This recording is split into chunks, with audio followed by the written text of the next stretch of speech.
भारत हिंदुओं का राष्ट्र है। देखो वो आ गया जिसका हमें इंतजार था, वो भी बहुत ही ज्यादा हंगामे के बाद। यदि बंगाल में जाके भारत का सच्चा इतिहास बताओगे तो वहाँ जो अभी सरकार है उसको तकलीफ तो होगा ही ना। वहाँ जाके भारत की बात करोगे तो उसको तकलीफ तो होगा ही ना। और सच्चे इतिहास को दिखाने वाले मूवी का ट्रेलर लॉन्च करने जाओगे वो भी बंगाल में, तो हंगामा तो होना ही था।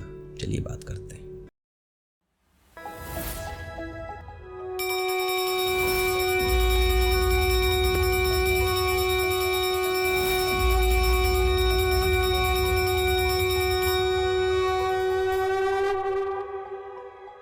नमस्ते, कैसे हैं आप सब। चलिए करते हैं दिल की बात एकदम साफ। द बंगाल फायर मूवी की ट्रेलर लॉन्च की इवेंट बंगाल में ही रखा गया था, कलकत्ता में, जहाँ की ये कहानी है, जहाँ की ये सच्ची और क्रूर कहानी है। और उसी दिन जिस दिन ये कहानी घटी थी, जिस दिन इस्लामिक जिहादियों द्वारा एक्शन डे का कॉल दिया गया था, वो भी रमजान के आखिरी शुक्रवार को, जिस दिन हजारों हिंदुओं का कत्लेआम किया गया था बंगाल में। और जब वहां पे ये शेर गोपाल पाठक खड़ा हुआ तो दिल्ली से भागते हुए गांधी गया था अपने चहेते को बचाने के लिए, इंसानियत का पाठ पढ़ाने के लिए। उससे पहले जब हिंदू कट रहा था तो ये आराम से चिल मार रहा था कहीं जाके। वहां जाके गोपाल पाठक को अहिंसा का पाठ पढ़ा रहा था और ऐसा सिचुएशन बना कि उसको गोपाल पाठक से ही खुद को सिक्योरिटी लेना पड़ा था।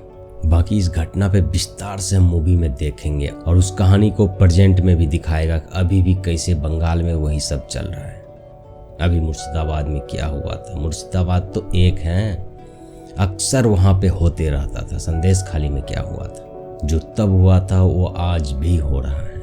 यदि हम नहीं जागे, हम नहीं सोचे कि हमें क्या करना है, अपने देश के एक भूभाग को कैसे बचाना है, तो ये होता जाएगा और आपके घर तक पहुंच जाएगा। क्यों होगा और इससे हम कैसे बच सकते हैं, हमारे अंदर शत्रु बोध जगाने का काम करेगी ये मूवी। ट्रेलर बहुत ही ज़्यादा छोटा है, हम और देखना चाहते हैं, हमारे अंदर भूख है, हम देखना चाहते हैं, दूसरे को दिखाना चाहते हैं सच्चाई कि देखो क्या हुआ था हमारे साथ, हमारे लोगों के साथ। इसके लिए हमें 5 सितंबर को थिएटर में जाना है, लोगों को भी लेके जाना है। इस मूवी को फिर से कश्मीर फाइल के जैसे ब्लॉकबस्टर बनाना है। ये काम हम सबको मिल के करना पड़ेगा। और ये छोटा सा ट्रेलर जो आया हमारे सामने, इसमें दिख रहा है किस बारीकी के साथ काम किया गया है इस मूवी पे।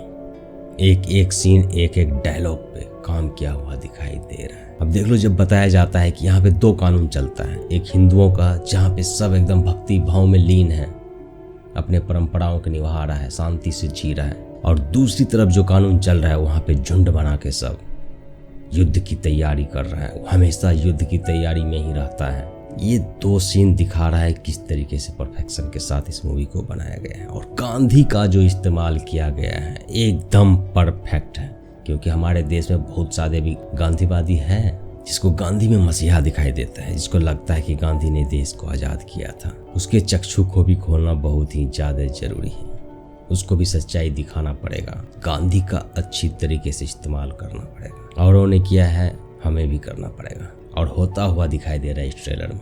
गांधीवादी को भी दिखाना पड़ेगा कि गांधी की अहिंसा ने कितने कत्लेआम किया, देश का कितना बड़ा नुकसान किया, मानवता का कितना बड़ा नुकसान किया, ये बताना पड़ेगा, सबको बताना पड़ेगा। उसके अंदर भी शत्रु बोध जगाना पड़ेगा, हम जगाएंगे। विवेक जी ने मूवी बना दिया, अब उनका काम खत्म होता है, अब हमारा काम शुरू होता है, जैसा कि उन्होंने भी बताया है। बात भी सही है, उनको जो मेहनत करना था 2-3 साल उन्होंने किया, आगे की काम तो हमें ही करना है।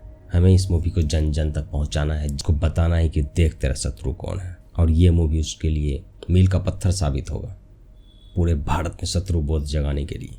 चलिए फिर, और हो सकता है आगे बात करेंगे। चलिए फिर मिलते हैं किसी और वीडियो में। लाइक कर दीजिए, शेयर कर, सब्सक्राइब कर लीजिए हमारे चैनल को। नमस्ते।